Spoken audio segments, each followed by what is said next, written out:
In the hustle of our daily lives, it's not uncommon for people to feel a sense of distance from God. Many factors can contribute to this feeling of disconnection from God. These factors could be personal struggles, doubts, a lack of faith, sin, or could it be you have idols in your heart? Now, idols don't have to be statues or foreign gods. It's anything that occupies your mind more than God. This is like an obsession, like money, love, career, anything really that typically leaves us no space for God to take place in our hearts. But fortunately enough, there are ways to bridge this gap and cultivate a deeper connection with God with 3 steps.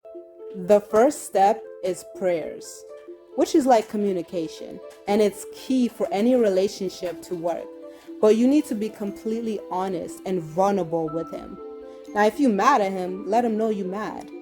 He already knows. You might as well communicate with that to him. It's not to inform him on something he doesn't know, but it's really for you to release what you have been suppressing inside. Not only that, you can let him know where you are in life, what you have done, and where would you like to be in life. From there, he's able to answer your prayers and guide you on where you need to be next.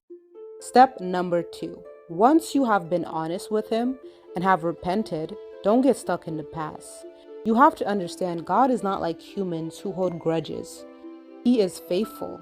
In fact, in Romans 8, it says, "Therefore, there is no condemnation for those who are in Christ Jesus, because through Christ Jesus, the law of the Spirit who gives life has set you free from the law of sin and death."